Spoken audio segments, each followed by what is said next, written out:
Yo, what's going on, everybody? Welcome back to another episode of JustET. Thanks for stopping by.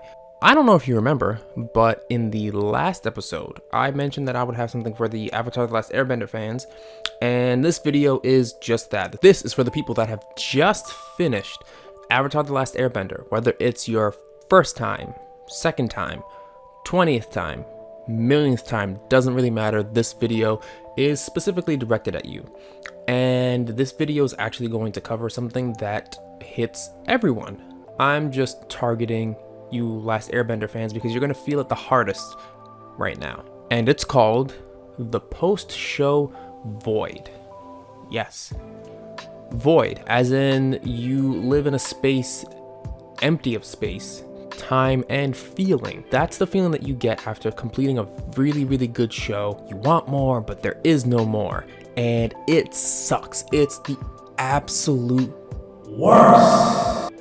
So I've actually used my incredible mind, my intelligence, my wisdom, and my just intense passions to be able to help you get through the post-show void. I've come up with two methods. There is the regular method, which is, I guess the method that most normal people use. We'll talk about it because we have to. Then there's the second method, my method, the best method, the only method that you should possibly be using. It's flawless, and so far there is absolutely no drawback to this, and I can guarantee it. That's a guarantee that you can stand by. Remember that. So let's get into the first way. The first way really depends on the type of person you are. If you're a fairly social person, the first way is going to be very, very easy for you. The first way kind of takes you down this path of the internet. You go to the internet and you find a group of like-minded people that like the same show as you. Like if you go to Reddit right now, there's a subreddit called The Last Airbender, and there's also another subreddit called Avatar Memes, where you can go and look at really funny memes and talk to people about different episode discussions, show off cosplay, different art, and things like that. And it's really cool. It's really great to go online and find a community of people that enjoy the same show that you do. It's awesome. I browse the internet and I love to look at fan art and crazy fan theories for different shows.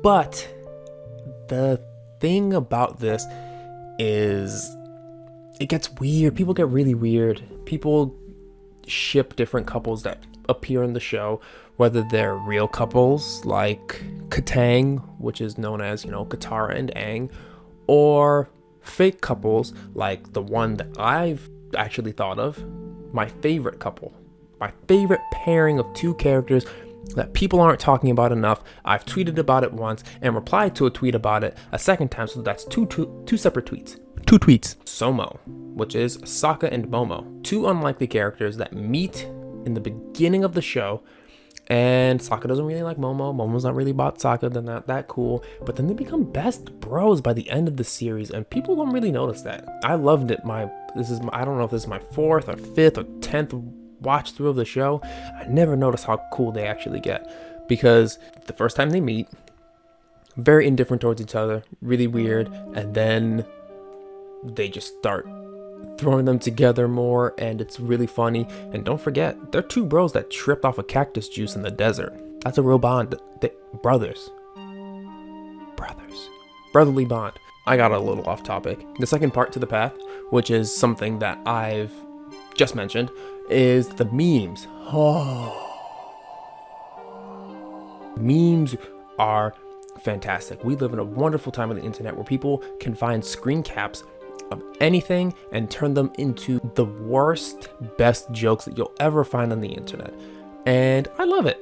It's great, especially now that, certain shows tend to flare back up and come back up every once in a while, like 90 Day Fiancé, for example. I know that at the end of every season, there's a huge flare up of memes and jokes and hilarity, and then it goes into obscurity until the next season, then it just flares back up again, and it's absolutely great. I love it. Yes. The third thing, possibly one of my least favorite things, but also I'm kind of a hypocrite because I do the same thing. The third thing is to purchase merchandise. Buy a t-shirt of something that you love, or buy a phone case or something crazy of that show that you love so much, and that you're still riding the high from that show even though the season is finished or the entire series is finished, and you wear it outside or you bring it outside with you and you show off to anyone and everyone that ever mentions the show, even a little bit. And sometimes people take it a little too far, and I'm talking about Baby Yoda. The reason why this third thing is so annoying to me is because after diving into this post-show void, you need to heal, because, you know, the emptiness of not having that show in your life anymore, it sucks, especially after you've invested a fair amount of time in it. But for people like me that are outside of certain shows when they first premiere, it's a real turnoff. I never want to watch The Mandalorian because people got so weird about Baby Yoda, to the point where I saw a picture of a dude with a Baby Yoda phone case while wearing a Baby Yoda shirt. It was too much for me, especially because people kept posting memes about it and just wouldn't shut up about the baby. I get it, it's cute, it's adorable, but because of you, not only are they just deciding to pump out merchandise for shows like this and will clearly take advantage of all the people that love the show, it devalues the show a little bit to me. Because if you're gonna constantly pump out things about Baby Yoda, okay, why do I need to watch the show when all I'm gonna be thinking about is that little green turd? It's frustrating. It's turned me off of a lot of shows. It's made me kind of not want to talk about certain shows in public because it makes people seem crazy. It really does. You got me going on a tangent about that. Damn. I'm okay. I'm alright. But that's the third thing. The third thing is to buy merchandise, show off your love, connect with other people in real life, and then, you know, start growing friendships and blah, blah, blah, blah, blah. That's the third thing. It's not even purchasing merchandise. It's just being social with other people, finding a small tribe of people that enjoy the same thing that you do. That is the original way of getting through the post-show void. Because if you do those things with moderation, I'm looking at all the people that were obsessive about Stranger Things. Like, I won't even watch the third season because you people are so damn crazy. So crazy. If you do those things in moderation, then you'll naturally be able to go, I feel good. I'm glad that the show is done. I can look forward to more. Or if the show is finished, I can look forward to maybe rewatching it or finding things that are just like it. And that's the really, really boring way to get through the post-show void. Now, my way is simple, well thought out, absolute genius, completely amazing, very, very simple. My method, it's only a single step. Actually, that's a lie. It's a two-part step. Well, it's still one step, but it's two parts. The first thing is never finish the show. Nope, don't do it. There are 12 episodes, stop at episode 10. There are 15 episodes, stop at episode 14. 20 episodes, make your way to the 20th episode, then never start it. If you never finish the show never ends. Remember that. If you never finish the show isn't over. That's part one. Part two is to go into your backlog, find another show that you've been neglecting, and then, oh wait, it turns out that I've already started watching most of this show. But to avoid the post-show void, I've stopped at episode blank. What do I do then, E.T.?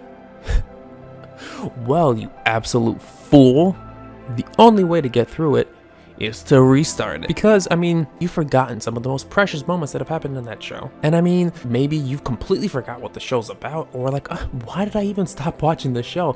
Let me start it from the beginning again. Then you start that bad boy back in from the beginning, and then guess what? Gets a little too emotionally heavy. You compromise? Has the second season not even been announced yet? That's why it's a two-part step. Because after you go into your backlog to rewatch something else, you just go to the next thing.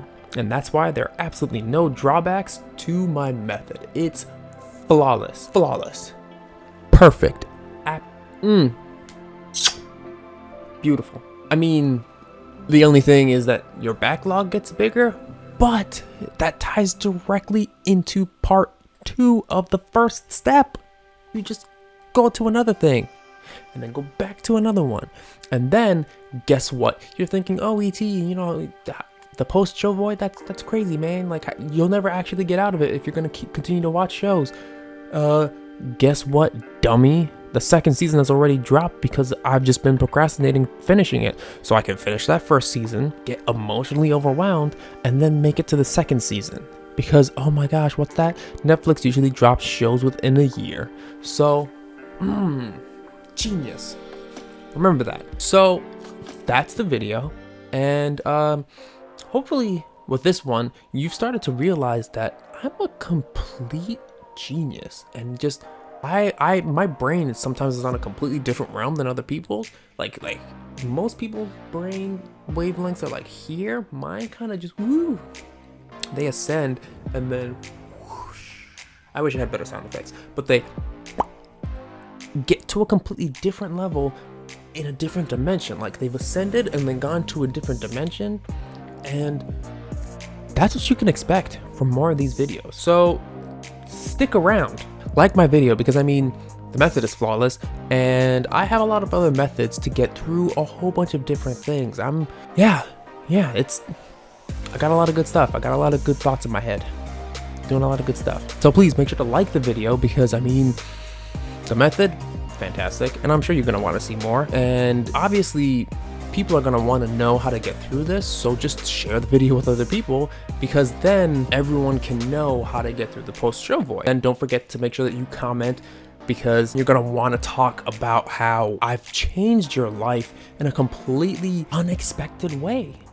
And then just, you know, make sure you're subscribed, because obviously my content is only going to get better because I'm amazing.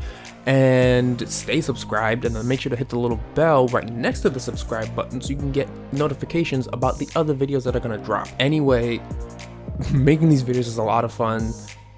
Stick around. Honestly, I love saying stick around, no matter how many times I say it, because stick around. It feels good. So that's me. Thanks for sticking around. I said it again. Thanks for chilling with me. This is JustET. I am ET, and I don't want to say it's been a pleasure, because it's a little weird and I'm not 50. So, peace.